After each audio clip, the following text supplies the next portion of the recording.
eso no hay un correlato astrológico específico.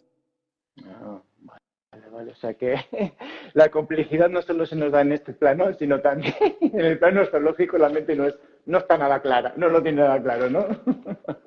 Por supuesto, el nivel de complejidad que hay a la hora de poder describir los fenómenos que nosotros hemos cartografiado desde lo científico, desde lo filosófico, cuando lo trasladamos a lo astrológico, la correspondencia no es exacta. Por eso yo al final acabo tomando como base el planteamiento astrológico y parto de ahí y trato de redefinir los otros conceptos, en ese caso los científicos, desde lo astrológico porque me resulta más fácil. Vale, qué bueno. Pues entonces, bueno, según datos, digo, de la neurociencia, que es lo que yo me he empapado mucho, he trabajado mucho el tema energético, bueno, trabajo un poquito de epigenética de Bruce Lipton, que fue quien a través de Bruce Lipton entré en el mundo pues, del subconsciente. Nada casual, alguien que es acuariano, con ascendente acuario, y si no recuerdo mal, Alex me sacó la carta, Alex Desbertoli, creo que mi luna está en Libra, o sea, flipa, o sea, a flipar. O sea, no es casualidad, ¿no? Que haya acabado trabajando en la mente. Evidentemente, quiero decir que ya va con tu naturaleza, el darte cuenta de que tu centro atencional tiende a irse siempre a las capas mentales, a las capas abstractas y que tienes más destreza para moverte en esos mundos, cosa que hay otra gente que no le pasa, evidentemente. Sí, bueno, pero también ha sido mi gran obstáculo.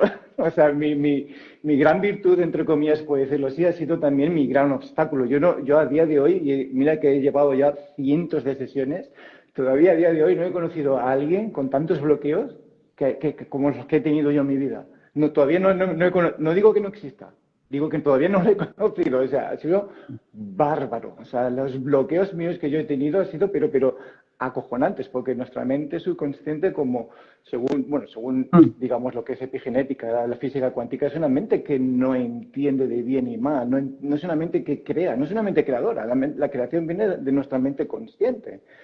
El problema, no sé si tú estás de acuerdo en eso, yo en mi caso sí lo estoy, no lo puedo confirmar, pero sí estoy de acuerdo, que es que vivimos de forma creativa y consciente como máximo un 5%, lo que nos deja ese 95% restante al piloto automático, a una mente que no crea, que no sabe lo que es bueno, que no sabe lo que es malo. Es como los antiguos grabadores de cassette, que le grabas la programación, la estás repitiendo constantemente como si fuera un loro.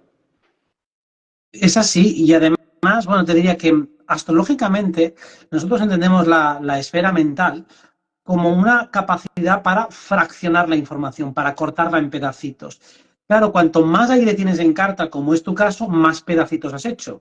Y claro, más probabilidad de crear enredos entre unas y otras. Por decir, porque si tú tienes una hoja y la cortas en 1000 trozos y esos 1000 trozos los relacionas de 1000 maneras diferentes, la probabilidad de enredo también es superior. Por eso, donde hay más capacidad, también puede haber mayor nivel de conflicto por ese mismo motivo, porque el nivel de complejidad está a la par del nivel de capacidad. Por eso no me sorprende lo que me dices, es totalmente lógico y totalmente coherente, pero claro, en el momento que tú empieces a deshacer esos enredos, pues claro, la capacidad de análisis, la capacidad de llegar a conclusiones más brillantes también es superior. Por eso ahí está la gracia, ¿no? Que donde sí, puedes tener más dificultad porque le pones más atención, le pones más energía, le pones más fraccionamiento, pero también es donde tienes más potencial para ser genial y llegar más lejos que nadie. Esa es un poco la gracia de nuestros talentos. Por eso muchas veces quiero correlacionar el talento como un lugar donde puede haber dificultades precisamente porque volcamos mucha atención allí o porque tenemos más poder allí o porque tenemos más potencia.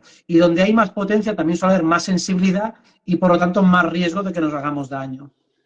Sí, sí, sí, no, 100%, ¿eh? Pero bueno, ahora ya es distinto. Aún así, me gusta siempre compartir, por más que sepamos, por más que entendamos, o sea, no estamos exentos de bloquearnos de nuevo. O sea, de hecho, lo único que tenemos más recursos y respondemos, identificamos mucho más rápido, pero no nos libra de bloquearnos y, o sea, eso aquí de que somos expertos y aquí ya nada nos va a pasar a nadie, de eso nada, ¿eh?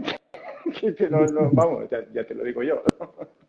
Eso por supuesto. Aquí nadie ya llega a un estado de virtuosismo tal que ya se coloca por encima del bien y el mal y tiene una mente perfecta. No, está sujeta a las mismas problemáticas de todo el mundo. Lo único que, como tú dices, tiene más recursos, más niveles de respuesta. Pero también, como comentabas, la proporción de mente lógica o de mente creativa y de mente subconsciente es una proporción difícil de alterar. O sea, con mucho crecimiento personal, vale, consigues que la mente creativa quizá ocupe un pequeño porcentaje más, pero no mucho. No puedes permanecer en creatividad todo el rato. Genera un desgaste de recursos tremendo, es bastante complicado de sostener, aparte de que las propias mecánicas que llevamos en nuestra vida nos obligan muchas veces a responder de manera mecánica, aunque solo sea por un tema de eficiencia energética. No podemos estar creando constantemente. Entonces tenemos que repetirnos muchas veces para poder relajarnos y hacer otro tipo de planteamientos en segundo plano, pero realmente ser creativos es algo costoso,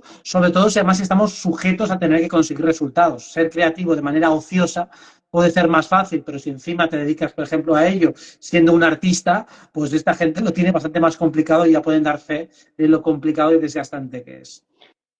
Claro, yo siempre uso, bueno, siempre uso, me gusta hablar de la analogía de cuando conducimos, ¿no?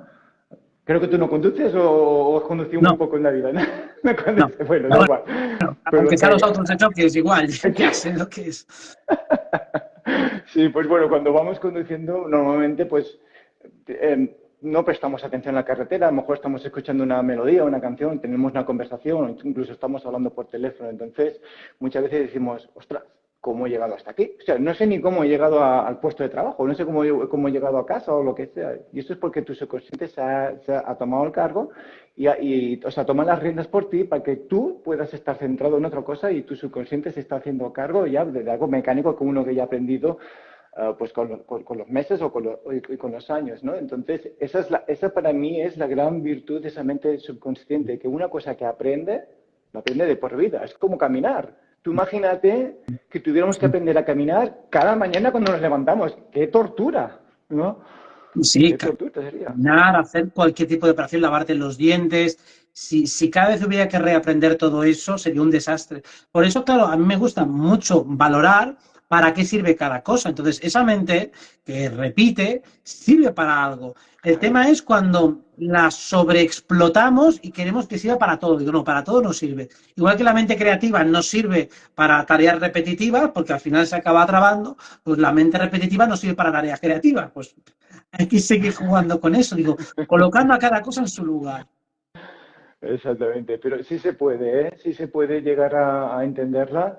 Es un trabajo, claro, porque son años y años de programaciones, ¿vale? De adoctrinamientos, porque, bueno, el adoctrinamiento no solo viene a través de las aulas, en casa, en nuestras propias casas, nuestros padres, los propios programas, nosotros los absorbemos, sobre todo en los primeros 7 años de vida, que es donde mayor descarga de programación de información de cualquier ser humano tienen esos primeros 7 años de vida porque operamos principalmente desde el estado vibracional Z, que es el hipnótico, que es donde el subconsciente absorbe más información. Entonces, todo lo que nos rodea, aunque conscientemente no nos demos cuenta, porque el subconsciente es por debajo del consciente, pero eso sí le llega a él. Y entonces, todo lo que llega, las reacciones de tus padres, los comentarios, todo de tu entorno, ejerce una influencia brutal, pero brutal. ¿Gracias, Robert? Además, cuando tú observas de bebé, por ejemplo, pongamos de bebé a tus padres y lo vas observando, no entiendes el idioma, pero vas captando conceptos, captas si están enfadados, captas lo que es una orden, lo diferencias de lo que es un mimo, lo diferencias de lo que es comer, de lo que es bañarse, de lo que es dormir, y tú vas haciendo tu propio sistema de pensamiento, tu propio sistema de interpretación, al que luego le vas superponiendo palabras y conceptos. Pero claro, cuando dicen, el niño se entera de todo, el niño hace una interpretación a su manera de lo que está pasando en su idioma.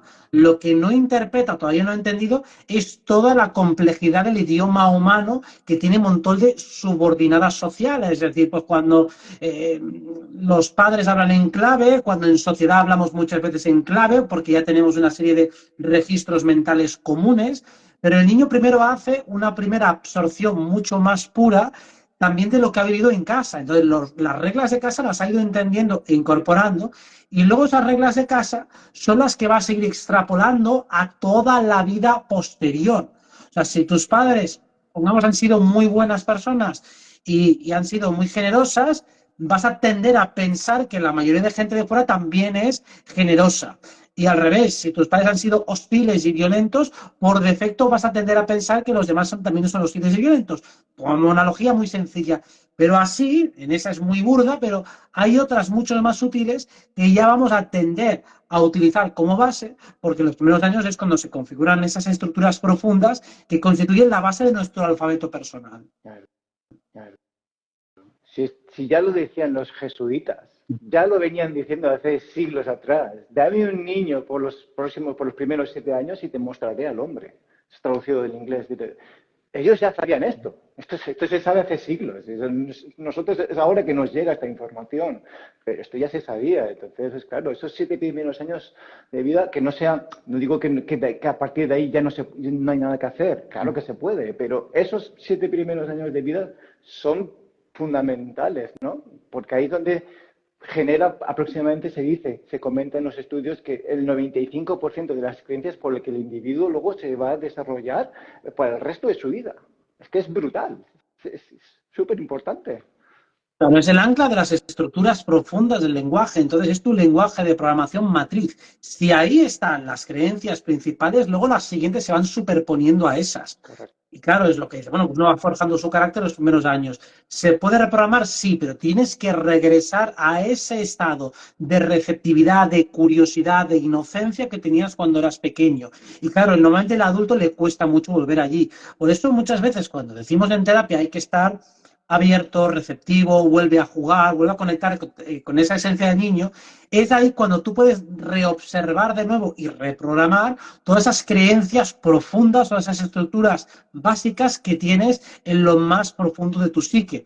Si te comportas única y exclusivamente desde el adulto, si solo te mueves en la superficie de los códigos sociales, nunca modificas tus estructuras profundas. Y es ahí donde se genera toda esa disonancia cognitiva. Voy viendo cosas afuera que chocan con mis estructuras profundas y entonces rechazo lo de afuera porque no encaja con mi estructura profunda y me quedo completamente en shock. Cuando alguien se queda bloqueado completamente frente a una situación es porque en su estructura profunda no hay una respuesta natural ante ese evento. O si la hay, pues suele ser pues ira, pataleo, pues no sé, pues huida, algo muy básico, muy primitivo y muy visceral, que es lo que hacías cuando eras pequeño. Entonces, para eso estamos en terapia, para tratar de llegar a esas capas profundas y ver si hay algo que merezca la pena ser modificado, que seguramente lo habrá.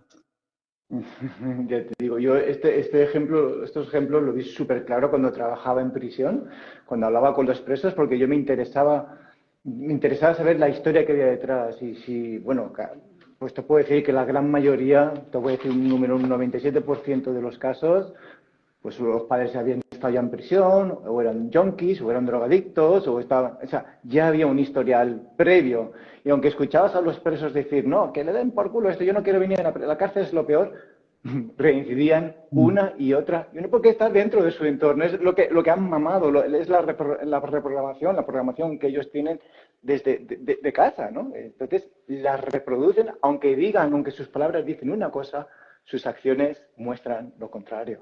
Y así es.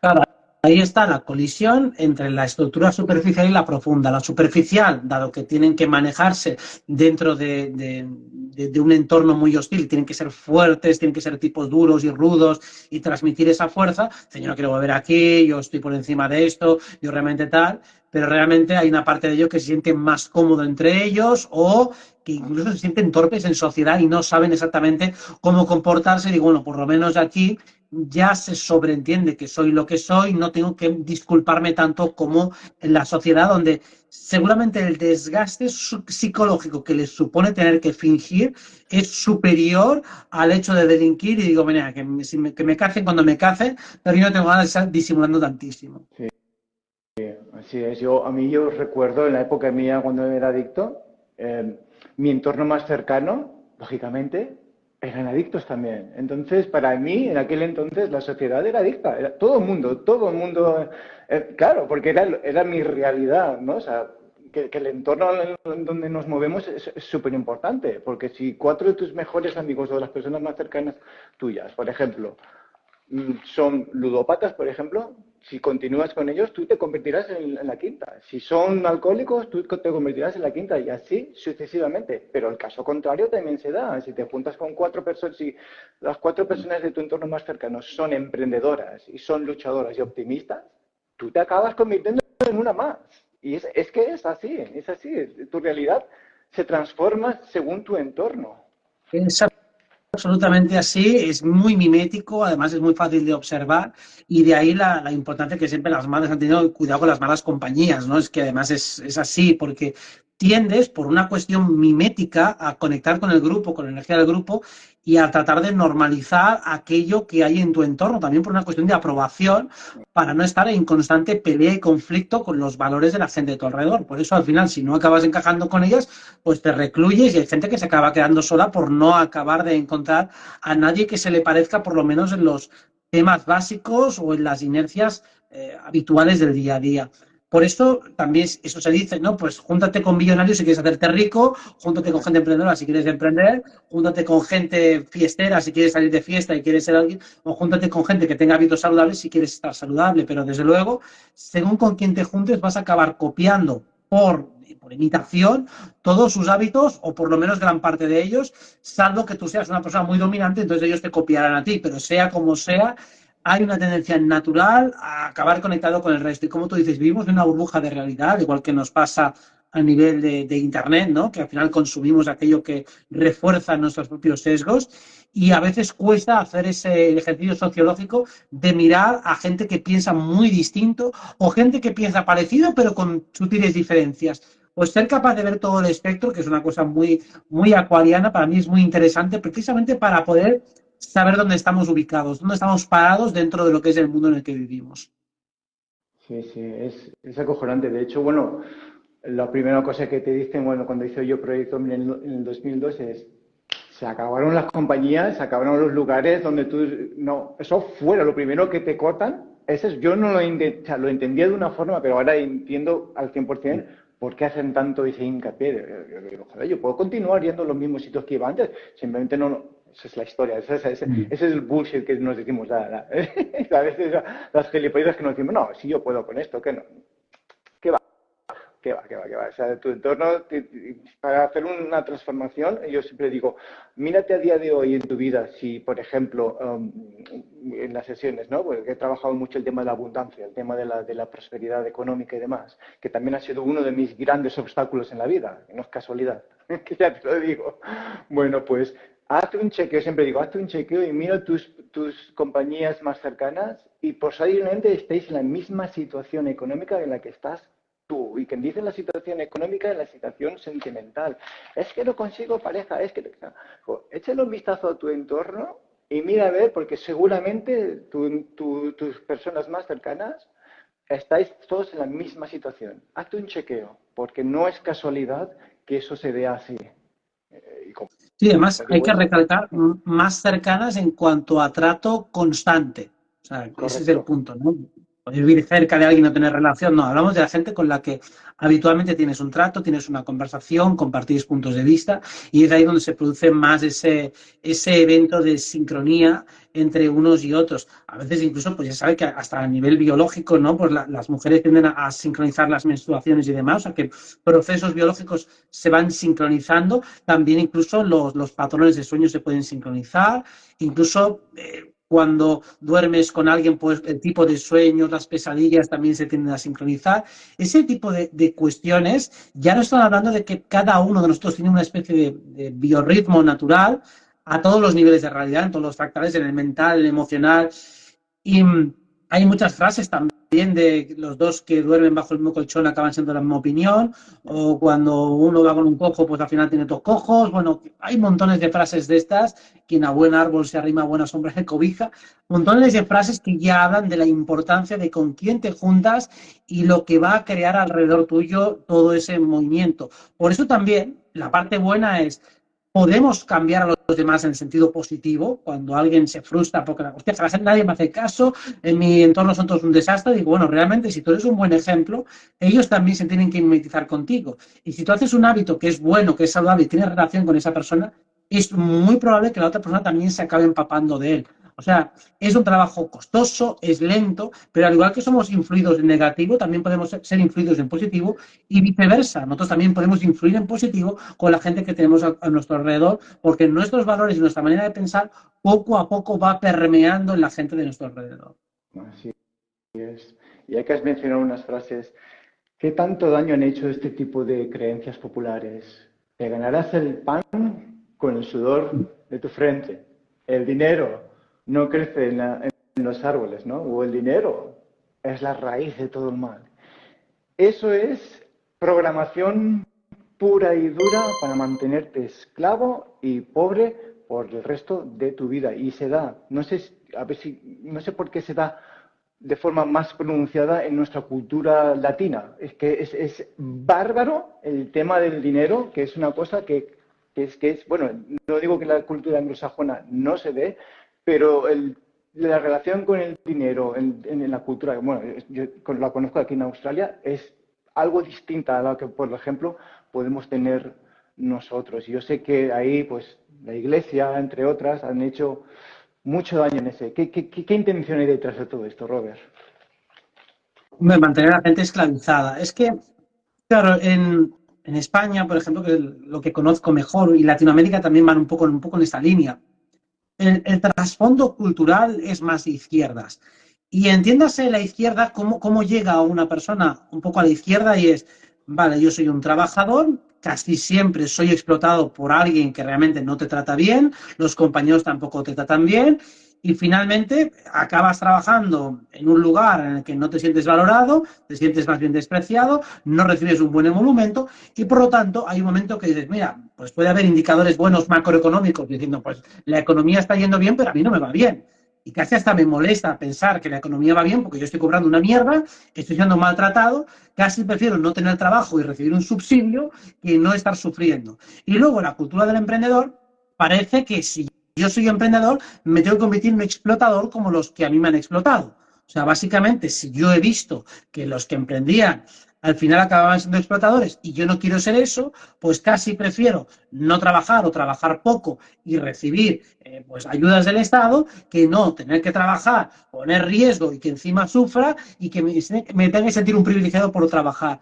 Yo creo que se ha creado una economía difícil de sustentar, donde el empresario sufre mucho, a sufrir mucho, luego muchos lo aprovechan y también explotan a sus trabajadores y al final nadie está contento, ni el empresario está contento porque le sangran impuestos, al final lo acaba pagando con sus trabajadores, los trabajadores odian al explotador y nadie mira al Estado, que es el causante de los problemas. Entonces aquí se ha jugado esa baza para ver un poco cómo reacciona la gente, el empresario está enfadado, está traumatizado, no funciona bien, porque los trabajadores no le funciona bien, porque también intentan trabajar lo mínimo posible, el Estado te sangra por otra parte, nadie valora su riesgo, luego el trabajador está enfadado porque le explotan y porque le tratan mal, y al final dice, ¿para qué trabajo? Prefiero que me mantenga el Estado.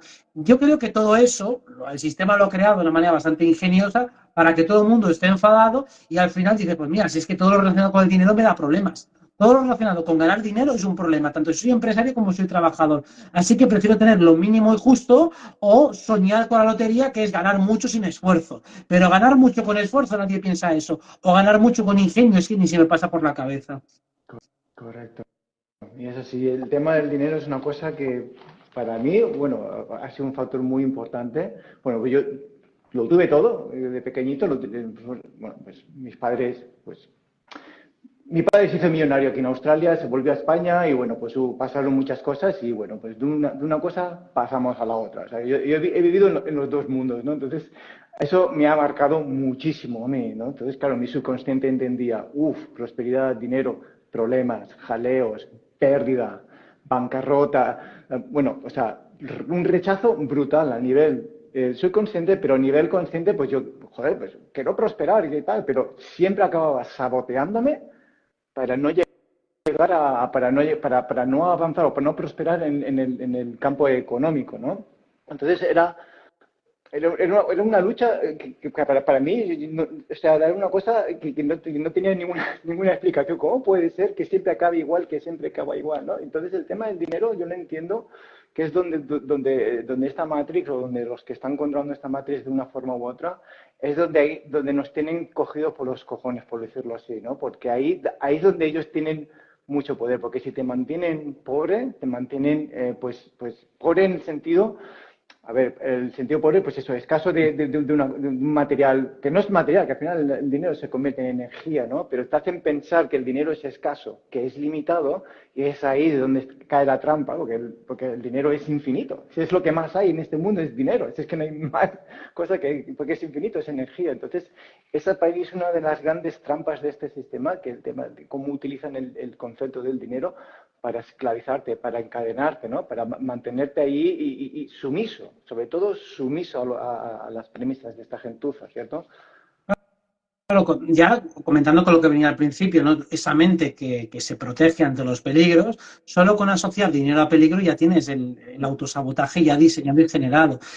Y no solo con el dinero, con cualquier forma de prosperidad, porque normalmente la gente pues también reniega del éxito personal, porque cada vez que en su vida ha prosperado un poco, sí ha recibido elogios, pero luego también montones de ataques, agresiones, puñaladas, envidias, por lo tanto ya hay un miedo asociado a prosperar en cualquier área de la vida. ¿Prosperas a nivel económico? Sí, está bien, lo disfruto, me gusta, pero uy, como se entere mucho la gente, voy a recibir todo tipo de ataques. Entonces ya no quiero que nadie se entere.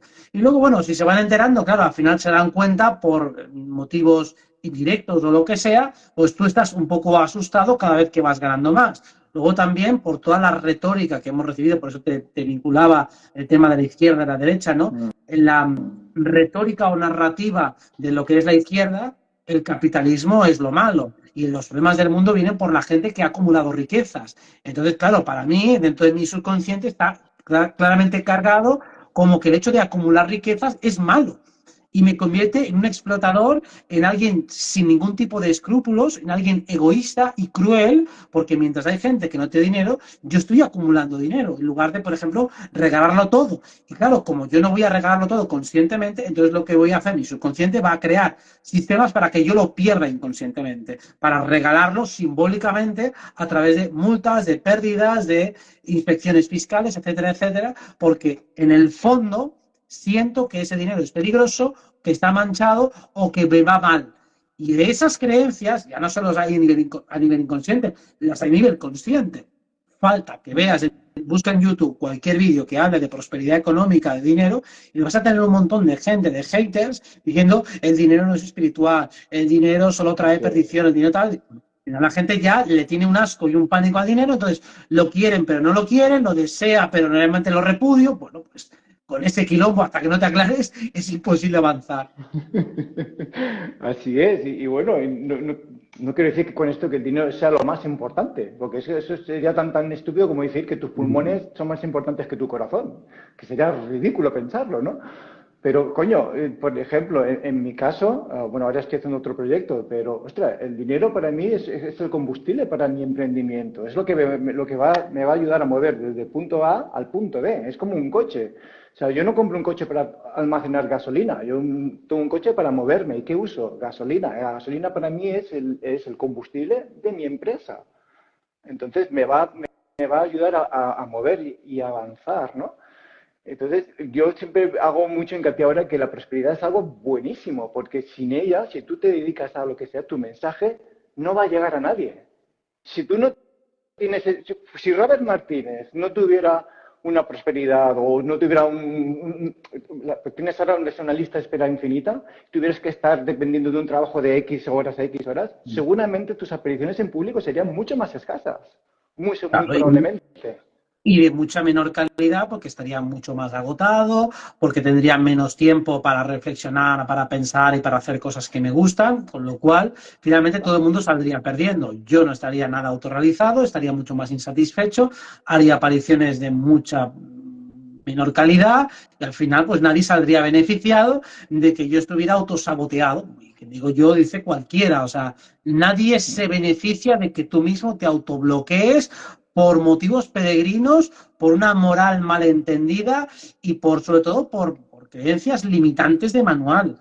Y claro, lo mismo que tú has dicho, digo, que el dinero no sea lo más importante no significa que tenga cierta importancia. Pues lo mismo con todo. Hay un sistema de valores y no tenemos por qué irnos al extremo de ser absolutamente avariciosos, de solo pensar en términos económicos, porque no es así, no es lo inteligente, lo cual no significa que el dinero valga cero. Pues en esa escala de 1 al 10, mira cuánto pesa en cada momento y te darás cuenta de que su valor fluctúa. Claro. Fluctúa porque vale mucho más cuando tienes cero y lo necesitas a toda costa, vale muchísimo menos cuando te sobra y tienes muchísimo y ya tienes las necesidades cubiertas. Entonces su valor es fluctuante. Entonces, claro, no podemos universalizar el dinero vale tanto, no se puede decir eso. Vale, depende de ti, depende de tus circunstancias, depende de tu carácter, depende de un montón de variables. Depende de un montón de variables. Así es. ¿Y qué bien les vienen a estos, digamos, billonarios? ¿Qué bien les vienen que les odien, no? Es que, mira, el Bill Gates, que si el Elon Musk, que les viene muy bien toda esa energía que se va enfocando hacia ellos, ¿no? Cuanto más los odias, más ricos o más riqueza acumulan, ¿no? O sea, les viene muy bien que tú los desprecies y que tú, porque tú ya mismo te estás cediendo eso, ya lo estás cediendo, ya lo estás perdiendo, lo estás regalando, ¿no? Estás regalando ese poder tuyo, ¿no? Entonces, porque es una de las cosas que a veces me han preguntado, bueno, ¿y cómo sé yo si yo tengo, por ejemplo, creencias limitantes con el tema del dinero? ¿Te molesta que los demás tengan más dinero que tú? ¿Te molesta estar en una conversación en donde se hable pues, de economía o de finanzas? ¿Te molesta ver gente prosperando, gente de tu entorno más cercano que tú conoces? ¿Te molesta todo eso? Amigo mío, como me pasaba a mí, tienes bloqueos, por los motivos que sea, en el tema del dinero, la prosperidad, de la riqueza, llámela como tú le quieras. Pero esta es una forma de identificar dónde tengo, por ejemplo, bloqueos en ese campo concretamente, en el tema del dinero, de la abundancia, de la prosperidad. Sí, y valdría esa misma fórmula pues, para cualquier tema donde no debería enfadarte, por ejemplo, que a otro le fuera bien. Pero si te está enfadando en algún lugar, dices, bueno, pues a ver, ¿por qué en lugar de enfadarte, por qué no te crea, por ejemplo, una motivación saludable de decir, hostias, pues si él puede, yo también, por ejemplo, ¿no? O sea, podría ilusionarte, podría decir, hostias, qué bien, que le vaya bien porque significa que, pongamos que le respete, digo, pues si este desgraciado puede, pues yo también puedo, ¿no? Entonces debería ser hasta retador y positivo. Pero si te enfadas, si te molesta, porque seguramente piensas que algo mal está haciendo el otro. Y a lo mejor lo está haciendo de una manera que yo que sé, que está ganando de manera, no sé, pues sucia o artera, podría ser, pero debería darte un poco igual, ¿no? Digo, bueno, pues ya se lo encontrará, total. Si uno hace cosas turbias para conseguir dinero, también está creando relaciones tóxicas y relaciones turbias. O sea, si uno prospera mediante mentiras, está perdiendo redes de confianza con los demás. O sea, utilizar la verdad puede ser que en un momento dado es una forma de apuesta, ¿no? Utilizas la verdad, la sinceridad y la honestidad para ganar confiabilidad y eso también es un recurso, eso también es equivalente a dinero. Entonces, tener prestigio social es equivalente a tener abundancia económica, porque al final el prestigio se puede intercambiar por tratos o contratos de mayor calidad. O sea, que también es otra forma de medir tu economía, no solo en términos de cuánto dinero físico poseo, sino cuánto estatus, cuántos contactos, cuánta confiabilidad, cómo es mi imagen social. Todo eso al final es el equivalente a la energía del dinero, que es cuántos recursos válidos, funcionales y prácticos tienes. Exactamente. Y dentro de mi propio trabajo de investigación, en mi propia mente primero, luego en las sesiones, cuando he trabajado los pilares, los 6 pilares fundamentales de la abundancia, el número 1, y que no es casualidad, yo creo que estarás de acuerdo, porque para mí el más importante de todos, digo la abundancia, ahora aquí ya entra todo, para mí lo más importante que tu mente debe estar bien anclada es tu autoestima. Sin eso, se acaba. Aquí no hay nada que hacer. O sea, la autoestima para mí es el estandarte, el pilar número 1. Pero número 1, pero con diferencia. Así es, ¿no, Robert? Porque si no hay un cuidado, un amor hacia uno mismo, un amor verdadero, o sea, un amor de un buen padre y buena madre, es decir, que te guíes y te cuides con auténtico amor a ti mismo en todo momento y en todo lugar. No que se sobreentienda que te estás amando cuando te estás maltratando, digo, no. Tiene que haber realmente una práctica con uno mismo de amor que pueda ser demostrable que cada palabra que te dices tiene una orientación amorosa y una forma amorosa. No basta solo con la orientación, sí, lo hago por mi bien, pero me machaco. Digo, no, lo hago por mi bien y lo hago también con dulzura, con cariño, exactamente como me gustaría que me trataran. Yo por lo menos es lo que entiendo por autoestima. Y después puede haber otro tipo de valoraciones más técnicas donde ahí prima más el realismo que el amor. Es decir, para ubicarme dentro de lo que es el mercado o si para evaluarme como cantante, pues tengo que ser realista y decir, mira, pues soy una puta patata y ahí no tengo ningún tipo de talento. Pero con autoestima y dulzura me digo, bueno, pero si tú te dedicas tiempo, pues a lo mejor podrías hacer algo medianamente pasable. Pues bueno, pues el juego entre las dos cosas, entre el quererse mucho para hablarse a uno mismo y luego respecto a cosas que me importen poco, pero tenga que ubicarme en un parámetro social más objetivo, ahí sí que puedo ser mucho más realista en mis análisis. Pero claro, cuando uno se vuelve realista en el mal sentido para tratarse a uno mismo, pues va a acabar maltratándose. Exactamente. Yo sí entiendo muchas veces y dices, ya, pero ¿cómo me quiero más a mí mismo? ¿Cómo me quiero mejor? ¿No? ¿Cómo me trato mejor a mí mismo? Entonces, en las sesiones yo digo, bueno, entiendo que puede ser un poco difícil ese concepto de cómo me puedo amar a mí mismo y yo digo, bueno, pues como paso inicial, pues empieza a a incorporar hábitos saludables en tu vida. Y cuando digo saludables es si, por ejemplo, por lo más general, si yo tengo una carencia muy grande en la autoestima, posiblemente mi cuerpo físico vendrá reflejado en ahí, se verá reflejado de una forma u otra. Que me como 2 cajas de galletas X a la semana, empieza por comerte una caja y empieza a reducir, empieza a tomar hábitos que son fáciles de implementar, que eso te van a reforzar tu autoestima, porque vas a decir, ostras, mira, he sido capaz de hacer esto, esto y esto, entonces paso a paso irás reforzándolo, aunque sea de forma más consciente, de forma más activa, a generar o a crear esa autoestima, reforzar esa autoestima que muy probablemente tengas carente. Entonces, es un ejemplo que yo pongo, que hago en las sesiones, porque entiendo que a veces ese concepto de cómo me quiero a mí mismo es muy abstracto, es muy un poco difícil de entender, sobre todo si la persona tiene un jaleo mental, porque yo entiendo que eso puede ser un poco difícil. Entonces, pues bueno, pues acciones pequeñitas que puedas hacer que te supongan, oye, pues mira, he podido hacer esto esta semana, pues eso te va a motivar para luego seguir tomando pasos y decir, pues ahora voy a recortar aquí, o recortar, o voy a cambiar este hábito, voy a cambiar por esto y tal, y poco a poco, sin que te des cuenta, Tony Robbins habla del cambio de los 2 milímetros, hoy estás aquí, en 6 meses estás aquí.